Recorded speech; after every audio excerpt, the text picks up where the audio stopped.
Hello សួស្តីអ្នកទាំងអស់គ្នា Welcome back to my video ស្វាគមន៍មកកាន់វីដេអូរបស់ខ្ញុំបន្តទៀតតកតងជាមួយនឹងការបកប្រែអត្ថបទនៅក្នុងរឿង The Frightened Lion ព្រោះអូននេះមានន័យថាភាគបន្តហើយព្រោះដោយសារយើងបកប្រែបាន3 4ភាគមកហើយអញ្ចឹងភាគនេះភាគបន្តទៀត and យើងដឹងហើយថានៅក្នុងពីដើមឡើយហ្នឹងសត្វអោបានលើសំឡេងដូចជាសំឡេងបិសាចមួយអញ្ចឹង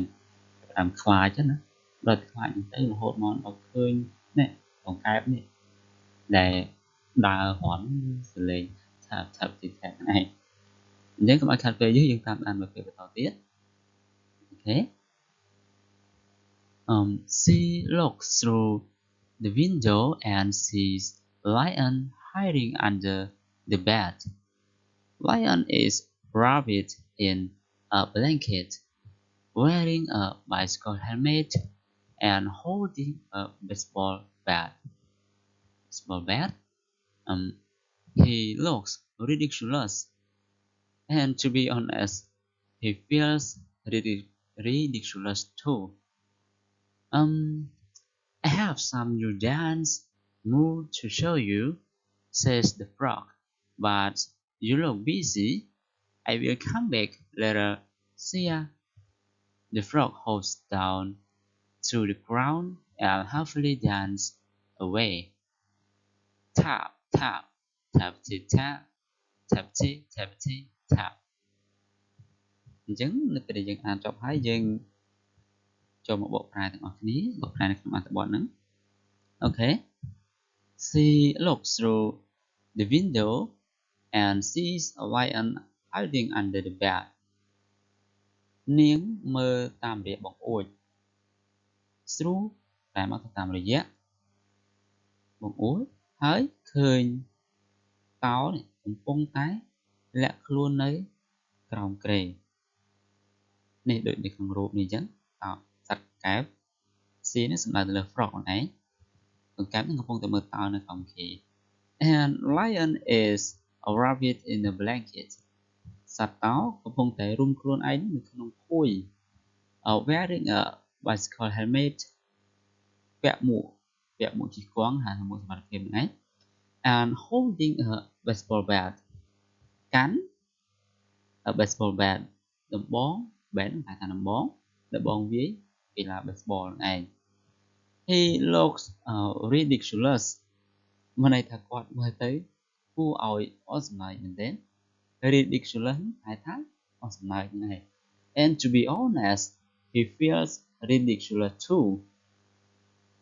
តែតាមពិតទៅយើងនិយាយតាមពិតទៅហ្មង he feels ridiculous too មានន័យថាគាត់ក៏តាមពិតទៅគាត់ហ្នឹងក៏អស្ចារ្យដែរដោយសារអីដោយសារយើងតាមដានពីភាពមុនមកគឺសត្វតោហ្នឹងឮសំឡេងថាឮកាន់តែគៀកទៅហើយគាត់គិតថាជាសំឡេងបិសាចជាសំឡេងខ្មោចសំឡេងបិសាចអីគួរខ្លាចហ្នឹងទៅសាប់ពេលដែលមកដល់បែរជាគេនេះសត្វកែបនេះវិញសត្វកែបនេះ the frog មើលតាមប្អួយនេះមើលតាមប្អួយហើយឃើញដល់តោនឹងឃើញហ្នឹងទៅចាប់ផ្ដើមមានអារម្មណ៍ថាគួរអស់សំឡេងមែនទែនដែលខំខ្លាចនេះខំកាន់ដបងផងពាក់មួកសុវត្ថិភាពហើយវត្តគឺពួននៅក្រោមគេរុំពួយទៀតឥឡូវគិតថាគួរអស់សំឡេងប៉ុណ្ណានឹងពិតជាអស់សំឡេងខ្លាំងមែនទែនអូខេI have some new dance moves to show you says the frog កង្កែប say the frog ថាកង្កែបនិយាយថាខ្ញុំមាននេះក្បាច់រាំថ្មីមួយដើម្បីមកបង្ហាញអ្នក but you look busy I will come back later see ya ប៉ុន្តែអ្នកមើលទៅរវល់ខ្ញុំនឹងត្រឡប់មកវិញម្ដងទៀត see ya bye bye ជម្រាបលាអញ្ចឹងទៅកន្លែងដែលថាមើលទៅរវល់ហ្នឹងគឺដោយសារអីគឺដោយសារតោនឹងកំពុងតែកាន់ដបងផងកាន់នៅពាក់មួកសុវត្ថិភាពផងហើយខ្ញុំពួនក្នុងពេលទៀតអញ្ចឹងក៏គិតថាតោនឹងកំពុងរវល់អញ្ចឹងកង្កែបហ្នឹងក៏សម្រេចចិត្តថាចេញទៅបាយហើយថានឹងត្រឡប់មកវិញម្ដងទៀតដោយសារគេគិតថាតោនឹងកំពុងរវល់ទៀតទៅអូខេបន្តទៀត The frogs hop down to the ground and happily dance away កង្កែបនឹងលោតចុះទៅដីហើយរាំយ៉ាងសប្បាយចិត្ត ទៅកាន់តែឆ្ងាយទៅបន្តទៅទៀតទៅដោយសំឡេងហ្នឹងឮតែ tap tap tapity tap tapity tapity tap ហ្នឹងទៅអូខេអញ្ចឹងនៅក្នុងរឿងហ្នឹងគឺជាប់តែប៉ុណ្្នឹងឯងតាំងពីដើមមករហូតមកដល់ឥឡូវហ្នឹងគឺឃើញថា The Frightened Lion Batman តើហ្នឹងគឺភ័យខ្លាច Batman ប៉ុន្តែភ័យខ្លាចហ្នឹងគឺភ័យខ្លាចលក្ខណៈគួរឲ្យអស់សំណើចនិយាយថាពោះចិត្តផងខ្លាចកាន់ដំបងផងអីផងថាសំឡេងនេះអាសំឡេងថាគឺជាសំឡេងដូចថាអញ្ចឹងខំរត់ពួនផងអីផងសត្វតាមពិតទៅគឺជាសត្វកង្កែបមួយសោះអញ្ចឹងគឺរឿងហ្នឹងគឺគួរឲ្យសម្ដែងមែនទែនអូខេអញ្ចឹងនៅក្នុងវីដេអូហ្នឹងគឺអត់មានអីបន្តទៀតទេប៉ុន្តែអ្នកនរគ្នាអាចតាមដាននៅក្នុងវីដេអូថ្មីៗទៀតបានខ្ញុំនឹងផុសជូនបន្តទៀតអូខេបាយបាយអ្នកនរគ្នា